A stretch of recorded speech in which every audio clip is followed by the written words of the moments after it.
In Revelation chapter 13, we read, "He causes all, both small and great, rich and poor, free and slave, to receive a mark on their right hand or on their foreheads, and that no one may buy or sell, except one who has the mark or the name of the beast or the number of his name." We are told that the final method of exchange will not be with money, but will be done with an assigned mark that is put upon the right hand or the forehead of a person. Now with modern technology, not only do we see this as a potential, it is happening today. It's interesting that in our day and age, there is a technology emerging that Hitler or Stalin or any world dictator would dream of, and that is the electronic mechanisms by which one can control all commerce within a nation or perhaps even the whole world by cashless transactions with barcodes, with implantable chips and what have you. People often wonder, are we really in the last days? I mean, what is this talk about, the last days? There are a number of signs that the Bible gives that really identify our generation as the first one that you could say is in the last of the last days. This thing is about to wind up. One of them we find in Revelation 13, where the Bible says a man will arise who will control the world. Now, you've got to have a lot of technology to control the world, and part of what he controls is all banking and commerce. You couldn't have done this in the past. You couldn't have even imagined doing this in the past. And somebody's coming, and he's going to control the world, all banking and all commerce, and we have the technology to do it today, technology that was never even dreamed of in the past. All right, show me how this works, because you've got a scanner here, and you have a chip implanted. Is it underneath your right arm? It's in the right arm. You power up a scanner, and you simply scan the arm, and once you scan the arm, you'll see that the identification information. And on the laptop here you have it hooked up to, it says some number, but that doesn't tell me anything about your health condition. Now, from that number, they access your health records. Right, that's correct. If you go into further detail on the database about Scott Silverman, it'll have my driver's license information, it'll have medical information, it'll have financial information, and it'll have security information for ingress and egress into facilities. All right, you hear the sound of the background, people saying, "Big brother, too much information, a little scary." How do you respond to that? Well, you know, it's interesting. I used to get that question a lot 2 years ago. Today, we've gotten it a lot less. In fact, the Attorney General of Mexico and some of his staff have received this chip for security purposes, and when the acceptance rate of the product goes up significantly like it has, some of the privacy concerns go down. But to answer your question directly, Blesser, what most people are concerned with is the invasiveness of this, that it goes in your body. And as we know with pacemakers and other medical devices, that when people accept it for its applications and for its ability is when it'll work its way into society. It won't be tomorrow, it won't be next week, but 2, 3, 5 years from now, slowly but surely it'll work its way into the mainstream. Here tonight, life in the U.S. in 10 years' time. By that time, there may be all kinds of new ways to safeguard and identify all those things that make each of us unique, our faces, even our fingerprints, even our eyes. Here now with more on the future of technology, NBC's Tom Costello. The year is 2017. You're rushed to a hospital unconscious with no ID or medical history, but thanks to a microchip under your skin, it's all there. Science fiction 20 years ago, but a biometric reality today.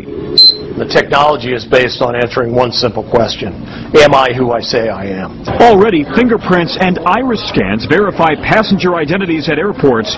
Within 10 years, that technology may be even more widespread. And look for more complex facial recognition programs that scan a crowd of thousands looking for a single terrorist. Today's facial recognition software starts with the eyes. Then it maps out the contours of the face and compares that against a database of millions, a database that's growing by the day. What's next?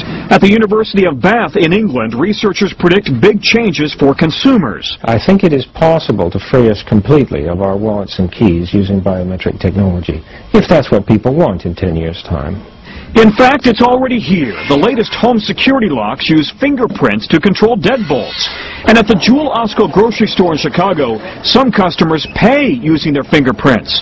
No paper or plastic. You don't really need anything other than your hand, and you already got that with you. So will future department stores scan our irises, like in the movie Minority Report, then offer products catered to who we are? Hello, Mr. Yakamoto.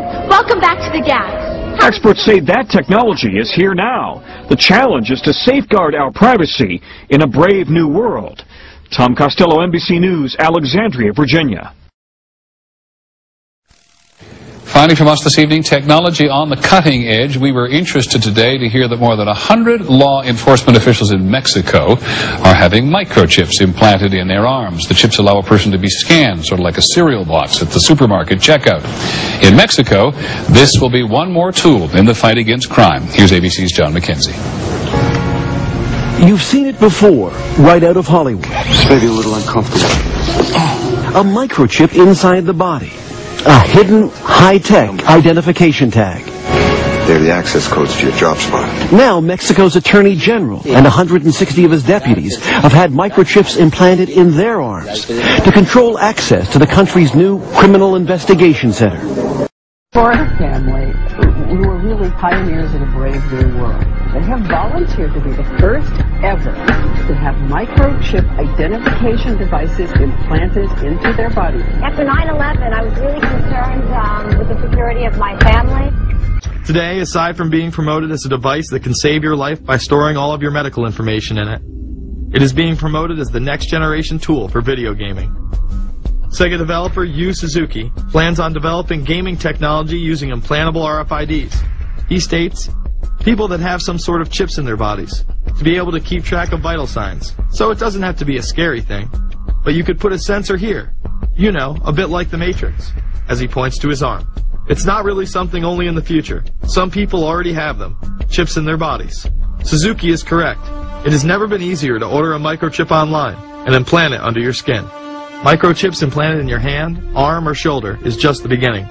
Some have already taken implantable brain chips that may enable the blind to see again, the deaf to hear, and much, much more, including the ability to download information directly into the brain and instantly communicate with anyone in the world, creating a worldwide mind. In the end, everybody will be locked into a monitored control grid where every single action you perform is documented. And if you get out of line, they can just turn off your chip, for at that point in time, every single aspect of society will revolve around interactions with the chips. This is the picture that is painted for the future if you open your eyes to see it. A centralized one-world economy where everyone's moves and everyone's transactions are tracked and monitored, all rights removed. According to the Bible, in the last days, all of the world will be gathered together in sort of a global community, ruled by this one man, empowered by Satan, known as the Beast. The last thing the men behind the curtain want is a conscious, informed public capable of critical thinking, which is why a continually fraudulent zeitgeist is output via religion, the mass media, and the educational system. They seek to keep you in a distracted, naive bubble, and they are doing a damn good job of it. In 2005, an arrangement between Canada, Mexico, and the United States was made. This arrangement, unannounced to the public, unregulated by Congress, merges the United States, Mexico, and Canada into one entity, erasing all borders. It's called the North American Union. You might want to ask yourself why you've never heard of this. In fact, there is only one mainstream reporter who's actually heard of and has had the courage to cover this issue. The Bush administration's open borders policy and its decision to ignore the enforcement of this country's immigration laws is part of a broader agenda. President Bush signed a formal agreement that will end the United States as we know it, and he took the step without approval from either the U.S. Congress or the people of the United States. It's a deal that few have even heard of. It's being done again by very few people at the very top on behalf of the investment class, but the working class of people. Political officials across our country, from communities, from cities and so forth, they don't know anything about this. This isn't some trade agreement. It is a total removal of sovereignty from these countries, which will also result in a completely new currency called the Amero. Fall. Apart from that, I think one thing people who are dollar-based need to focus on is the Amero. That's the one thing that nobody's talking about, but I think is going to have a big impact on everybody's life in Canada, the U.S., and Mexico. The Amero is the proposed new currency for the North American community, which is being developed right now between Canada, the U.S., and Mexico to make a borderless community, much like the EU, and the dollar, Canadian dollar, U.S. dollar, and the Mexican peso replaced by the Amero. By default of this agreement, the American Constitution will eventually be obsolete. You would think that a situation like this would be on the cover of every major newspaper. That is until you realize that the people who are behind this movement are the same people behind the mainstream media, and you are not told what you're not supposed to know. The North American Union is the same concept as the European Union, the African Union, and the soon-to-be Asian Union, and the same people are behind all of them. And, when the time is right, the North American Union, the European Union, the African Union, and the Asian Union will be merged together, forming the final stages of a plan these men have been working on for over 60 years. A one-world government.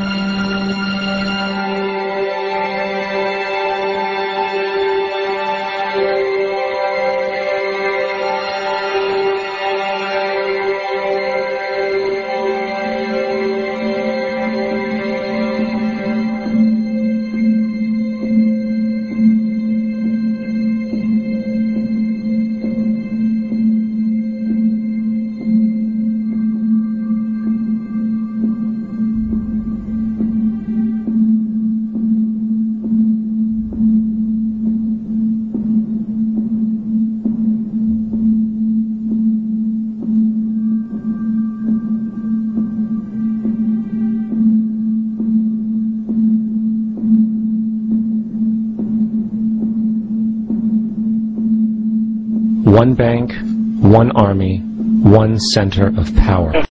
Email from Mrs. Gonzalez in Elizabeth, New Jersey. Mr. Fox, I'd like to know how you feel about the possibility of having a Latin America united with one currency. Long term, very long term, what we proposed together, President Bush and myself, is ALCA, which is a trade union for all of the Americas. And everything was running fluently until Hugo Chavez came. And he decided to isolate himself. He decided to combat the idea and destroy the idea. And very unfortunately, it's going to be like the euro dollar, you mean? Well, that would be long term. I think the process is to go first step into a trading agreement, and then further on, a new vision like we're trying to do with NAFTA. I read the newspaper, and I see evidence of this everywhere. What is the European Union? The European Union has been formed to oppose NAFTA, that is, the United States, Canada, and Mexico. But why? Because we're seeing the beginnings of a Type 1 economy. Huge planetary trading blocks are the beginnings of a Type 1 economy. And what language will this Type 1 economy speak? Everywhere I go around the world, I find that the elites all speak English as a second language. In the future, the planet Earth will be like that. Everyone will speak their own native language, but on top of that, there will be a Type 1 language, probably English.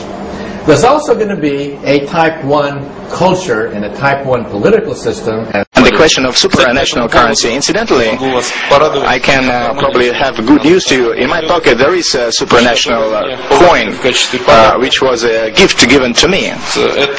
And this is one unit of testing, probing unity and diversity it's referred to, and it's referred to as international currency, United Future World Currency. Here it is. You can already take a look at it and even touch it. What it tells us is, indeed, this is a probe, a gift, but people are thinking on it, and most probably, one day we'll see something like that happening. You can use it, hold in your hand, and use it as a means of